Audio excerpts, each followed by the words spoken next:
Welcome back, everybody, to the Jacksonville Jaguars Franchise Rebuild. The journey continues in Season 2, which for us is in 2026. We've opened the year 1-1. We still look like a team that's going to have a lot of growing pains, but we have players in place that can hopefully help us get a level up. Now, we obviously hope that the rookies develop really well, but it's not just about getting the skill points, but also hoping that the right ratings get addressed.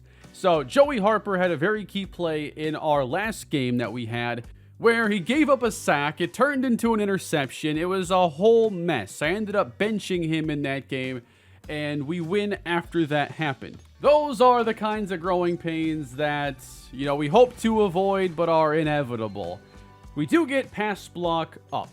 I don't know exactly what ratings matter more than others, but I was hoping to get pass block up and then hopefully get some power upgrades to get it caught up as well. I feel like with the split up finesse and power ratings, why does there need to be a pass block and run block slider when we're kind of doubling things here? It always makes it weird looking at offensive line ratings.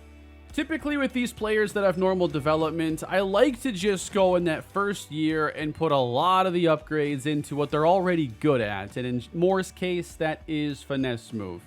Trying to get my best chance at upgrading him from that normal development. 4 tackles, 1 TFL through 2 games. We're going to cover a lot more in today's episode. First game up is an out-of-conference game against Dallas. And we lose this game 30-24. Both Dak Prescott and Trevor Lawrence had pretty solid games. Travis Etienne outran Darren Weston, the second-year running back. So Dallas, when we started this series, they drafted a running back out of Boise State. I'm sure any Cowboy fan watching this would not object to the same thing happening in real life.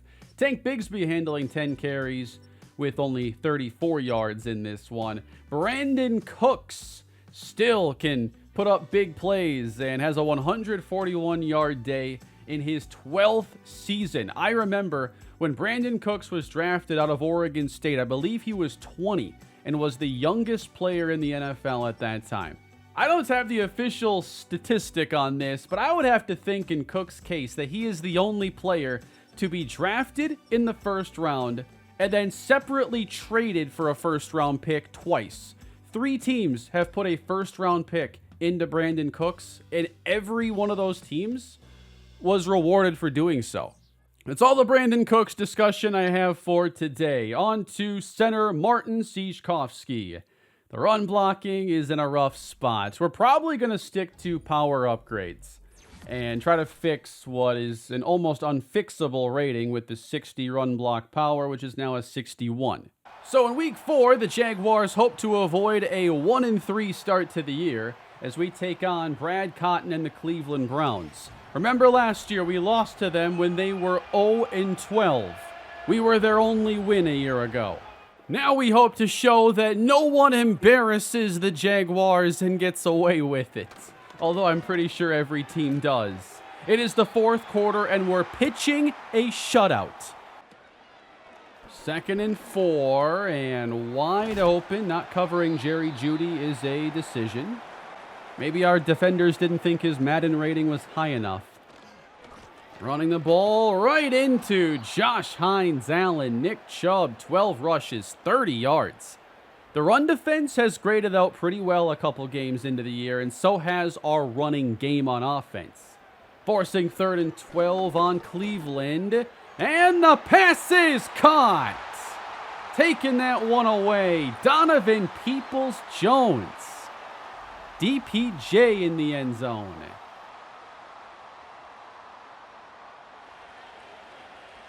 So Jacksonville with 7:20 left to go. It is swung out, and that goes to Gabe Davis. Davis played pretty well last episode. I was pretty impressed. Again to throw on 1st down, and a 9-yard hookup now for Arrington. 3rd and 2 in this spot to me is probably a passing down, but it could be 4-down territory. In the flat, Arrington did get the first. Now a field goal is all we need on this drive to go back up 2 possessions. 3rd and 4 for Trevor Lawrence. He looks downfield and fits it into Gabe Davis. 5th catch of the day. He's really made a lot of nice plays already. For a guy that, it sounded like I was going to be cutting him at the start of this series. But I've given him a chance this year. And that's paying off as Etienne brings us ahead and the penalty will send us backward. Trying to put Cleveland away. Lawrence scanning, now running it to the 5 into the end zone. Touchdown, Jaguars. 2nd rushing touchdown on the season. Intercepted by Devin Lloyd, and he's coming off an excellent episode. He's trying to earn that extension. I think he's done everything to do that. So this year we beat Cleveland and we are 2-2. Today I hope to get us at least very close to the trade deadline so we can see what kind of shape this team is in and what direction I want us to head in. Pretty happy with this win, holding them to only 7 points. Lawrence, 231 yards, 1 touchdown. Defense picks up a couple interceptions. Travis Etienne, once again, a pretty solid day for him. Brian Thomas is the leading receiver for Jacksonville, going over 100 yards. Trayvon Walker gets a sack. We had no sacks in the first 2 games of the year, so our pass rush is a bit behind schedule. And that brings me to something I wanted to talk about today. Tuli Tuipulotu is set to be a free agent at the end of the year. I traded for him. I was surprised to see him on the trade block, but he has not performed well in Jacksonville. On top of that, he has no interest in a return and wants $10 million a season. Jacksonville doesn't seem to be a fit for him, and he wants to be close to home in California. And we have traded Tuipulotu to the Seattle Seahawks. And I think this is a reasonable return. I mean, he's a 79 star def player, 23 years old. I think they'll be able to re-sign him. I'm getting a 4th round pick plus Uchenna Nwosu to replace that role that Tuipulotu was playing. But to me, the writing was on the wall with him not wanting to come back and not producing, that we should try to make a move sooner than later. They have a lot of cap space, and they're kind of rebuilding now with Sam Howell as their quarterback, so I imagine they'll be able to re-sign him. I think it helps both teams. All right, some of you seem to want me to do some of these press conferences still.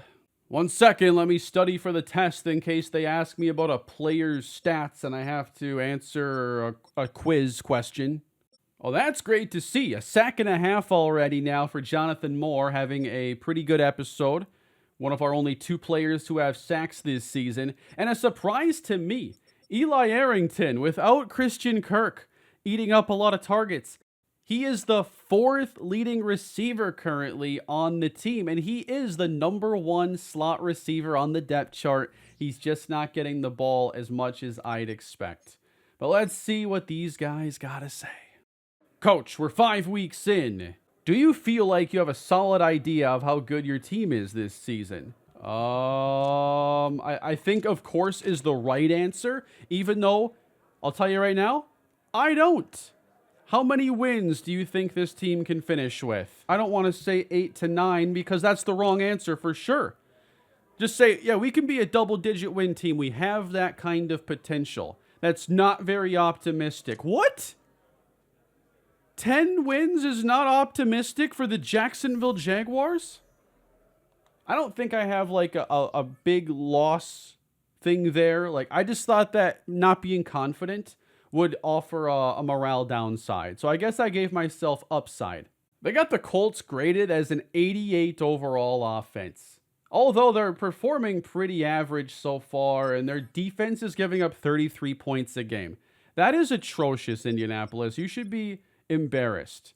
Anthony Richardson, I think, has like fixed his career in this, because he started off probably as a 72 overall, and he certainly isn't now. Anthony Richardson is a problem, and specifically, he is our problem, and they beat us twice last year.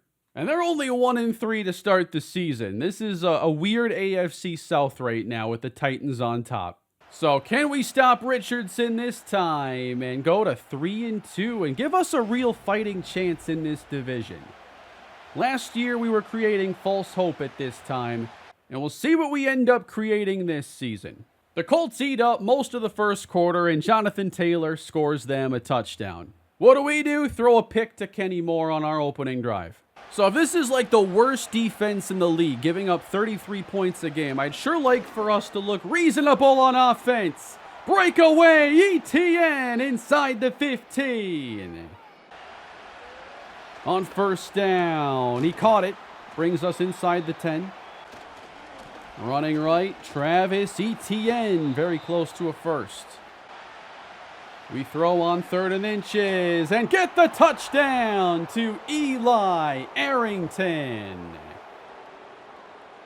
Arrington's having himself a big game already. He's on his way to his best this season. Brian Thomas gets us 28 yards, then 13 more.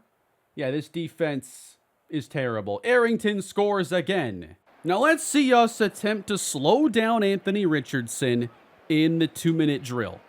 He's improved his accuracy considerably. Hooks up here with Josh Downs. We have him at only 62 yards passing. We're competing on defense. Indianapolis, put up a big season last year. Richardson had like 30-plus touchdown passes. Now he's going to take off and bring them out to midfield. That's the other part you got to worry about, is at any moment he could rip off a long run. They set up a screen for Jonathan Taylor, and who's out there to make the play again? Devin Lloyd. We just got to sign the man. Richardson pressured and gets it to his target. That's Richie Kidd. Anthony Richardson hooks up with Downs again in the middle of the field. 40 seconds on the clock. Pressured and out of it.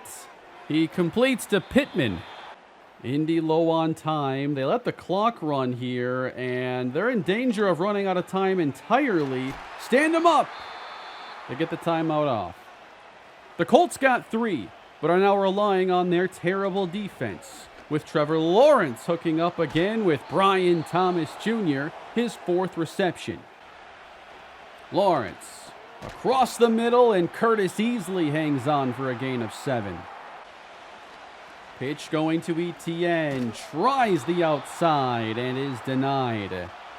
I like playing these tight formations down here in the red zone. It gives you room to, there we go, touchdown Gabe Davis. Was going to say it gives you room to work inside out and stress the defense that way. But this works as well. Really good read by Trevor Lawrence, and Gabe Davis, he's having himself a great year. So the Jags go up 8, and the Colts are in a spot now where they need Richardson to put on the cape. That's Richardson keeping, and a big tackle made by Andre Cisco. They give it to JT. You haven't seen much of him, and that's because he's averaging 3 yards an attempt. On 3rd and 5, Richardson dumps, and Taylor's very close. And they'll say he got it. What I think is really fueling this good run defense is 1, Trayvon Walker's presence. 2, we do have very good linebackers, and both are plus run defenders. Richardson to the outside, and that is complete. From the 37, trying to go a bit further downfield. Incomplete. Campbell on the coverage. I don't know why it has J.D. Short there at the top. If it messed with my depth chart, it switched his side. That was a big-time rush. And who is it? The new Jaguar, Uchenna Nwosu. We got to break that down because that was some really quick pressure. And, all right, we got to be honest here. He warped. Yeah, that's not normal. So the Colts are going to need their defense to step it up here late, or their season could be unraveling even further. Lawrence hands, and Travis Etienne is wrapped up. We need the 30. Time running out. Lawrence downfield, and unable to make the catches easily. That was a good ball, though. That was worth the attempt. 7 and change to go in this one, and Richardson picked off. It's Devin Lloyd angling out, has a path, and he will bring it inside the 10. Yeah, that's the captain of our defense right there. Devin Lloyd, another massive interception.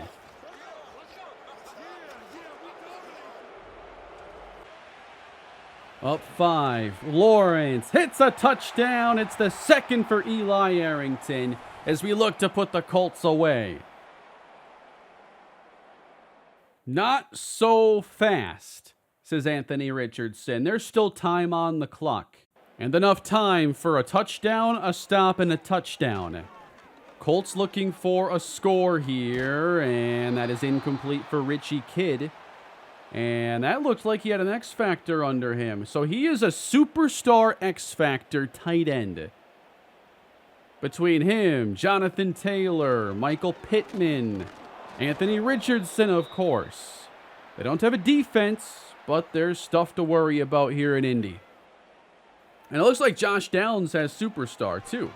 Richardson, third down, taken down, lost the football. Uchenna Nwosu making an impact in his Jaguars debut. And that should wrap this one up. That's one of my favorite wins of the Young series. Devin Lloyd makes a big play. Newcomer Uchenna Nwosu makes a big play. This potent Colts offense held under 20 points, and Trevor Lawrence played really well the entire time. 4 touchdowns for Trevor. 1 pick, that's okay. ETN runs for over 100. Arrington, 3 touchdowns on the day. And we have signed Devin Lloyd to a 4-year extension that will take him through his age 31 season. Lloyd is the second highest rated player on the team, only behind Josh Hines-Allen. We are going to, 1, make him a captain. Let's also go through his stats now between this year and last. Picked off 2 passes in year 1, already 3 this season. On his way to a potential Pro Bowl berth. And the cap hits really don't get out of hand for top linebackers. I think you'd have to be like a Fred Warner level player at like 99 to really get a contract that gets into the 20s. So this was an easy decision. I'd also think we have to be getting close to seeing the development on our 2 offensive linemen. Trayvon Briscoe, it's still hidden, 405 snaps. Let's do a power upgrade for him and see where that goes. Acceleration is in there. 3 awareness, +1 pass block power, +2 pass blocking. Tight end Curtis Easley. We're going to try to get that route running as high as we can. Make him an unguardable option with 2 speedsters and dominant outside receivers occupying some of that outside attention. Let's see, we have a players meeting now in Nate Bell's office. We got wide receiver Eli Arrington here, coming off a 3-touchdown day. You've been struggling lately, and we need to get you back on track. I know. Maybe this is a week late, guys. Ryan Clark said on his podcast that I'm bringing the team down. Come on, man. This coming after a 3-touchdown performance is pretty ridiculous. I would say... I'm saying 8. I mean, this guy is an alpha receiver. You're going to have 8 receiving touchdowns by the end of the year. I have no issue promising that. We'll get 6,000 XP if we do it. Save the season. Jeez, man. This is like ultimate artificial media nonsense. He's getting to 8. He's already at 4. I feel like that's free. At 3-2, your Jacksonville Jaguars are now in a first-place tie with the Titans. And now we beat the New York Jets 21-14. We get our 4th win. 3 more scores for Trevor Lawrence. They have a new quarterback out in New York. They are trying this again. So a guy who is going to eventually be a great starting quarterback, 3 teams down the road probably, Brett Searles out of Boise State. Really happy for the team that signs him in 7 years. Travis Etienne, 66 yards in this game. We're seeing more really good run defense. We have one of the best rated units there. 2 more touchdowns for Arrington. Like I said, 8 is free unless he tears an ACL. He's at 6 touchdowns. Gabe Davis scores again. And defensively, only one sack here split between Josh Hines-Allen and Jonathan Moore. Another INT for Devin Lloyd. I wasn't expecting this to be one of the biggest games of the year, Week 7. But it's the 4-2 Titans, the 4-2 Jaguars, and it's actually our second meeting already, and we lost the first. So major division tie-breaking implications on the line. Joey Harper now has an upgrade, and he has star development.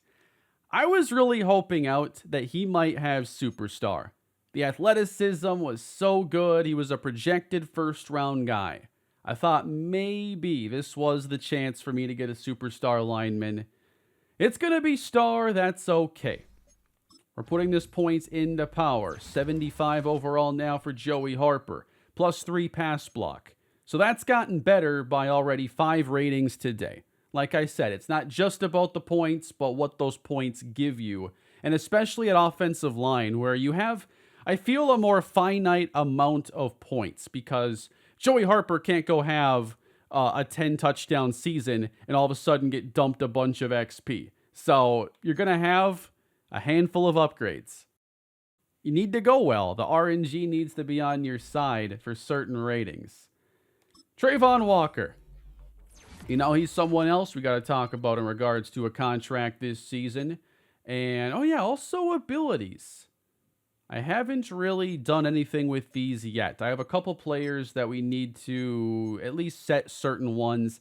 Like, I don't want Adrenaline Rush here. I don't think that's going to help us out in Slow Sim. Or maybe it does, and I just don't see that part of the UI in Slow Sim.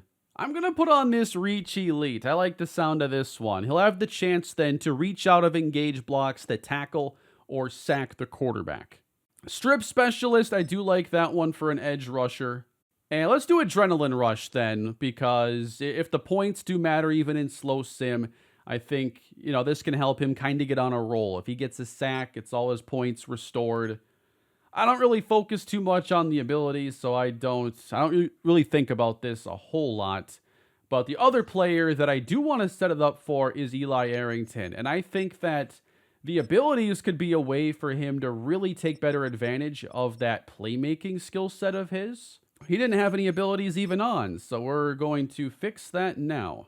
All right, he's definitely getting Bruiser for more powerful truck stick and stiff arm animations. He's a yard after the catch receiver at 6'4", 234 pounds. So we're going to use his size to his advantage and also hope that we can see some of the jukes and spins on display. And then the short in Elite, I think, will allow him. Those are the types of routes that lead to more yard after catch upside, right? I am really impressed with our defense so far. We are top 10 in points allowed, 6th in run defense, 13 in pass yards allowed. And let's see if we can go avenge that Week 1 loss to Tennessee. Dropping this game would put us more into the wild card conversation unless the Titans slip up. Certainly a chance of that. There's no one in this division that is really going to be a powerhouse. And I'm still not convinced that the division winner is going to have more than 10 or 11 victories. So we'll get this game underway. Lawrence opening possession. I think he's had a really good episode. It'll continue with this pass to Brenton Strange. Lawrence, 2nd and 3. Will throw it across the middle, and that was jumped and nearly intercepted. Lawrence, that's a bad pass. So we go 3 and out. But we pin Tennessee inside their own 1-yard line. And a fullback dive gives them a yard of space. Now they go to the running back Spears, and he creates 8 yards. Passing on 3rd and 2, Levis completes. And with room to run, that is Calvin Ridley, the former Jacksonville Jaguar. Going deep is Levis, and it is broken up, nearly picked off. Foysade Oluwakin, he's one-on-one with Tyjae Spears, and he's with them the whole time. I don't think a lot of linebackers make that play. In general, I'd say linebacker isn't a very crucial position, But I think for our defense, it is. We have two really good linebackers. I think losing one, that's a big catch and run. Evan Ingram into Jaguar territory. And roughing the passer on top of it. But I think losing a linebacker is really bad for this team if that were to happen. At the start of these series, what's often the case is we quickly get some really good new starters. But usually the depth isn't quite there yet, so you're still on thin ice in case there is an injury at certain spots. Evan Ingram just got that last first down pass. Now they're into the red zone after opening at their 1. And Tyjae Spears with good running gets 7. In the backfield, there we are, Foyesade Oluokun. He's got that gold captain patch. He's been doing this a long time. 3rd down and 6. Levis short, getting the first down. And on that last play, Jonathan Moore just came off with an injury. We'll have to check on him as the Titans have now gone 96 yards. Levis keeping and scoring the touchdown to cap off a 99-yard possession.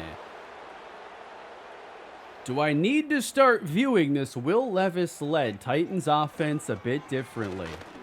Very impressive starts. Jaguars do something they couldn't do on their opening drive, and that is get a first down. Good running by Etienne. So far, the decision to bring him back is being rewarded. Now we bring motion and hand it to Gabe Davis. Not my first option for that play. Play action, picking up the pressure, and the deep shot is intercepted. Intended for Brian Thomas Jr., and Tennessee will have it at the 48-yard line. And this is the only bad thing to happen to them in this game. Jeffrey Simmons coming off the field. Levis to the air. Gets it away, and it's a catch for Calvin Ridley. The carry goes inside, and it moves the sticks as they're pretty effortlessly moving down the field. I think their worst play was that initial fullback dive on their first possession. Levis fakes, and the Mayo man fires to the end zone, and it's triple covered, incomplete. Pressure coming, intercepted! Tyson Campbell picks it, and he'll take it all the way. Chasing him into the end zone, a tie game. That was tight coverage, and Will Levis has always been prone to these kinds of mistakes.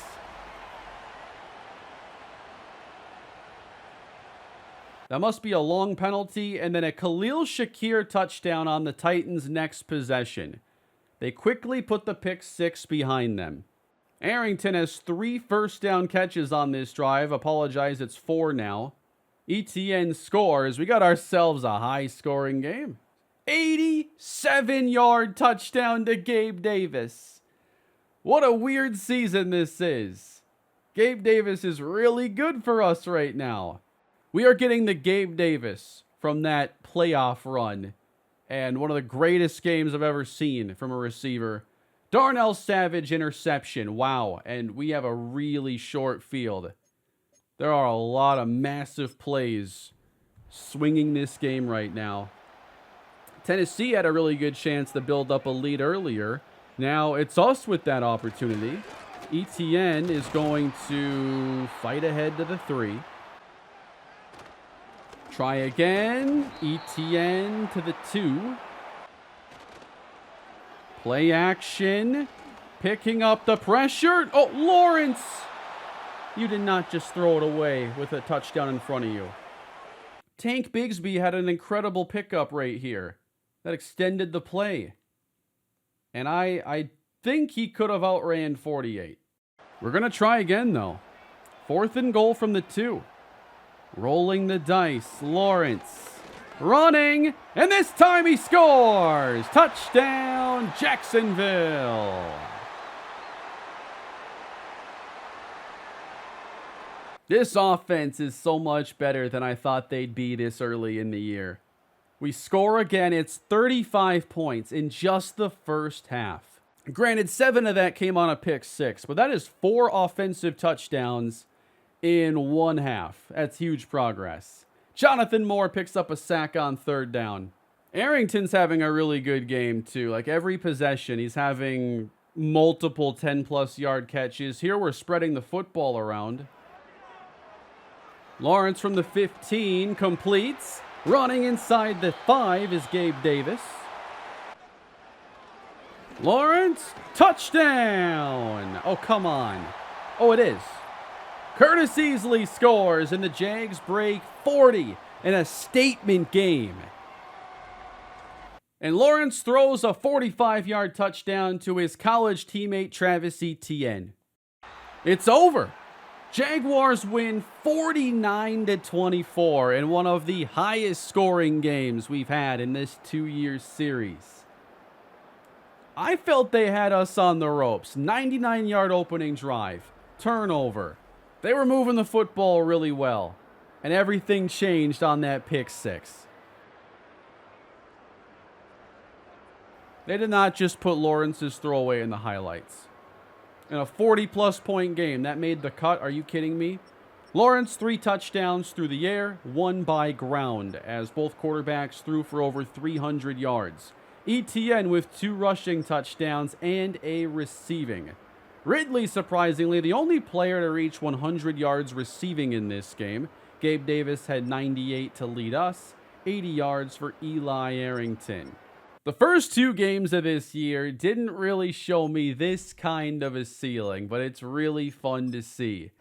We're going to upgrade Eli Arrington. He is an 85 overall, getting deep route running and short route running. What about the steamroller ability as we open up a 3rd slot for him?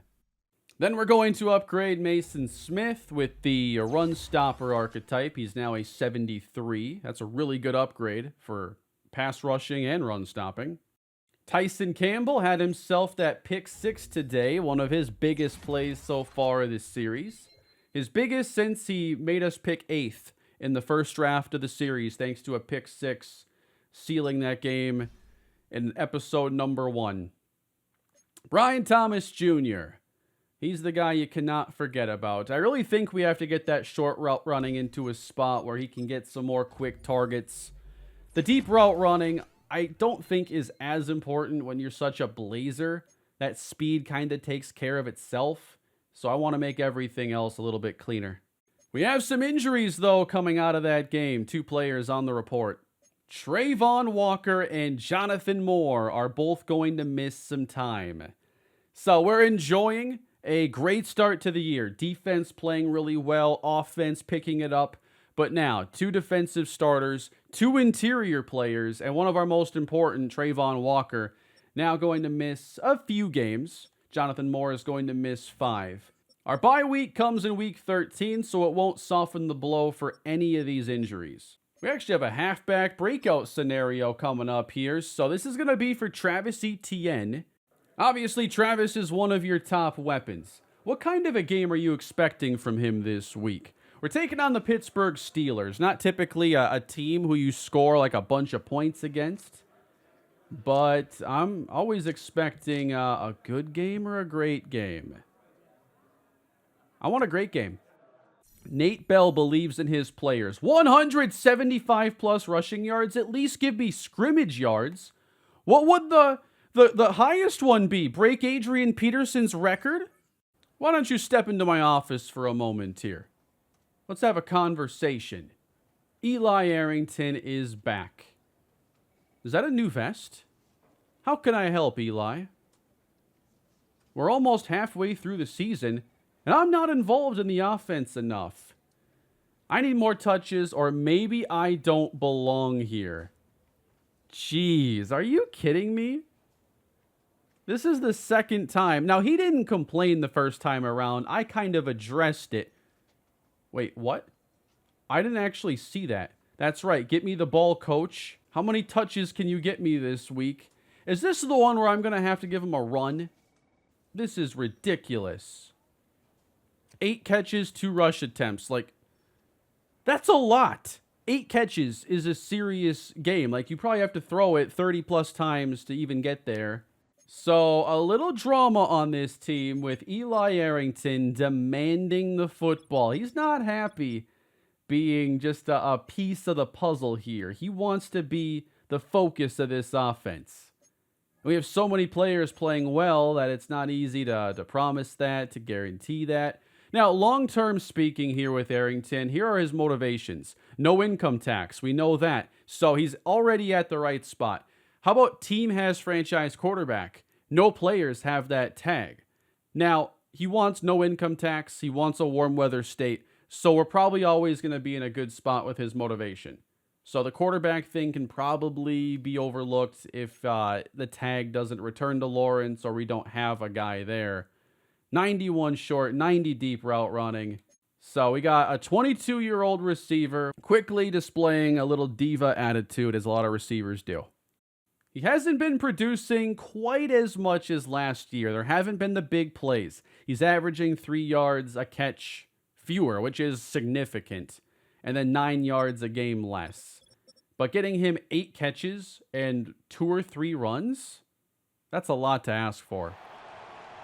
We're facing a very good Pittsburgh Steelers defense. This will be our last game we cover today.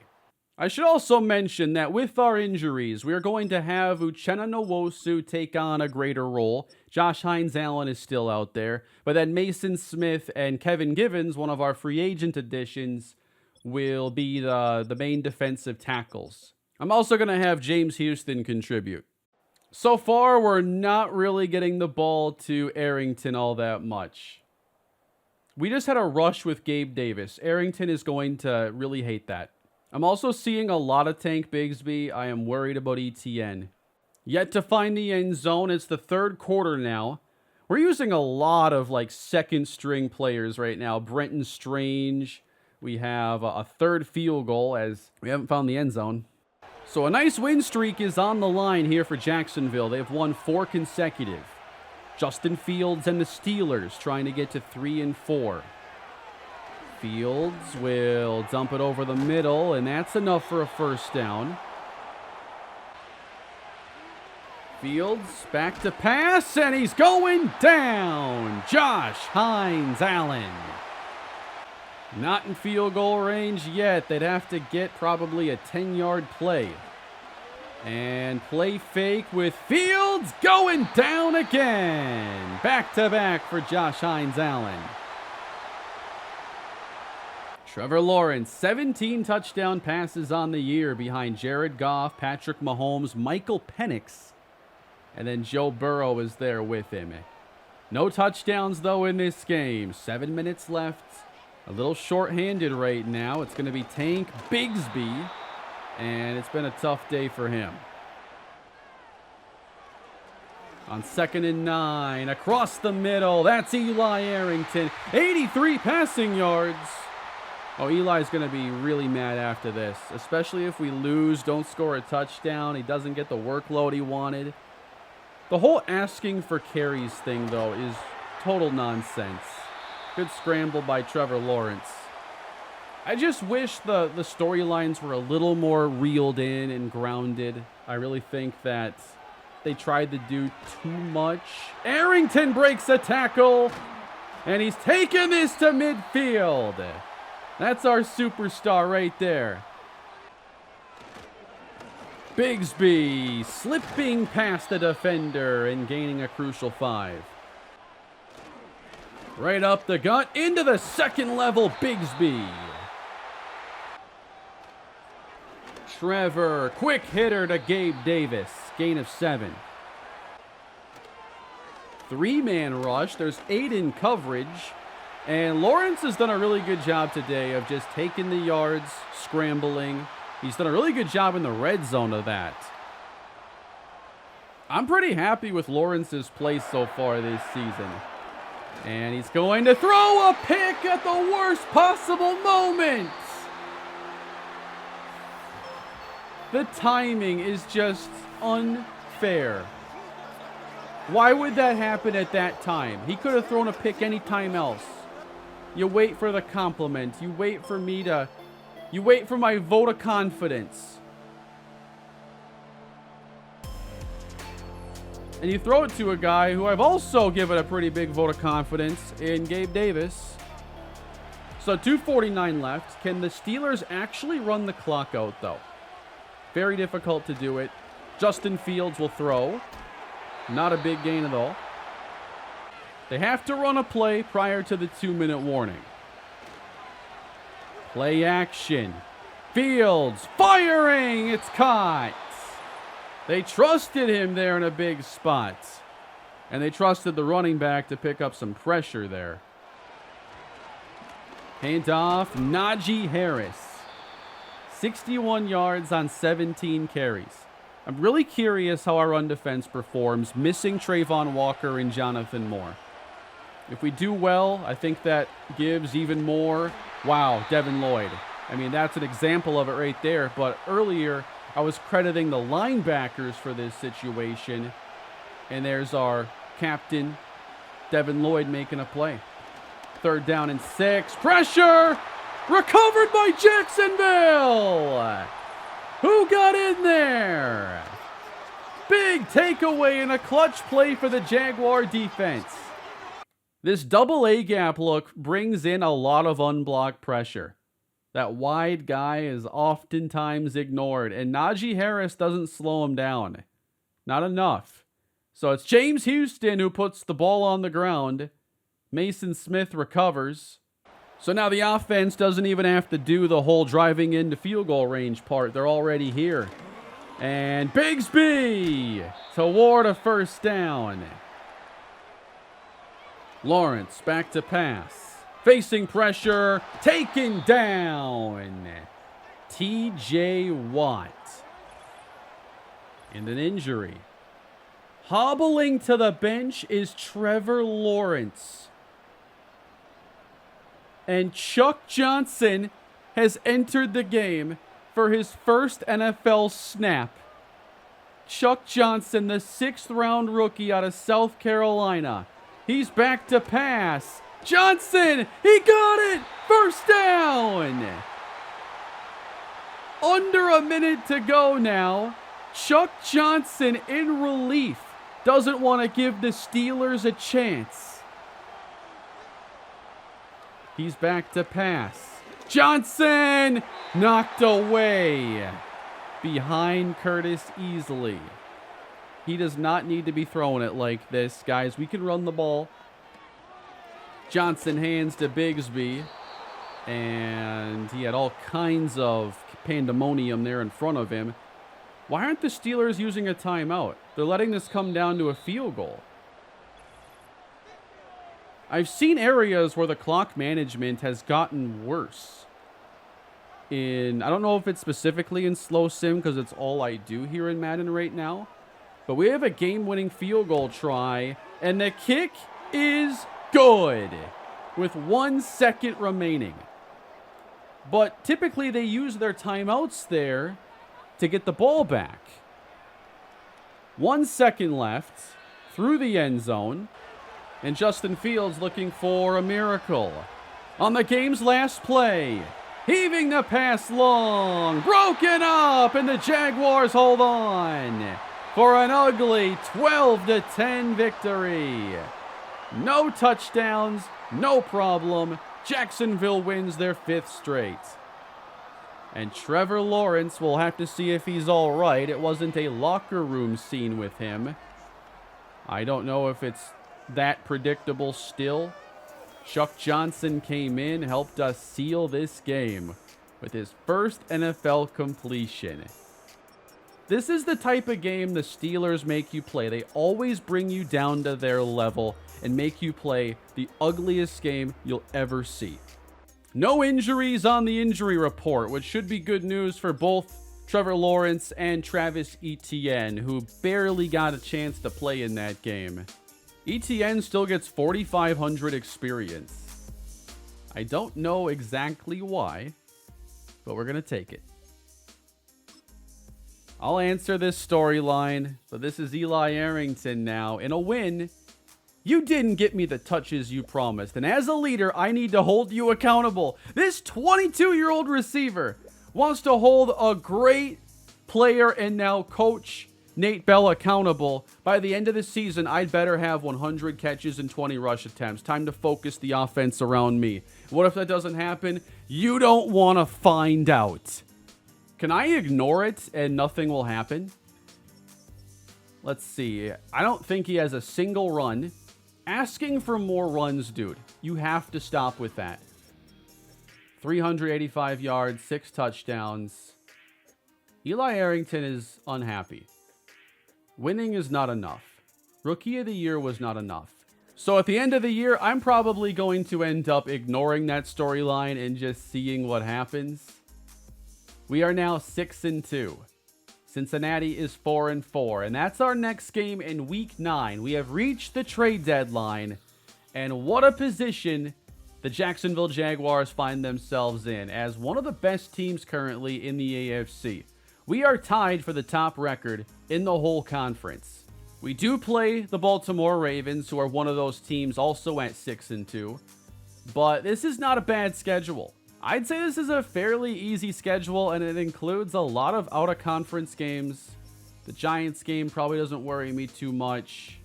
But that's 2 straight years now that we go to the trade deadline mostly feeling good about where the team currently is. And Trevor Lawrence has played really well. 17 touchdowns, 7 picks, and we earned him an upgrade going into this next game, and he's healthy to continue playing.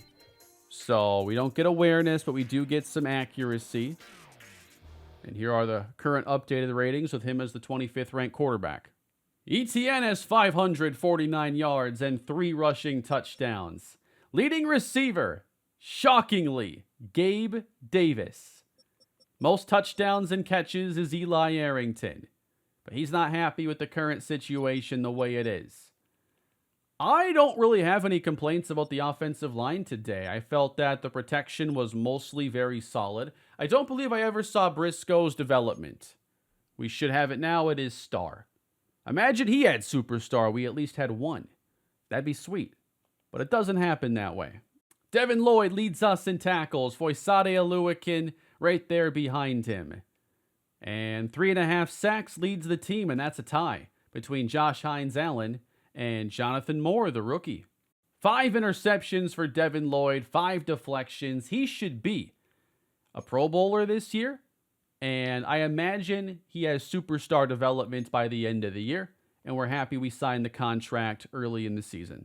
So the team right now is riding pretty high, 8 games into the year. Jacksonville 6-2, and we'll see where this season goes from here.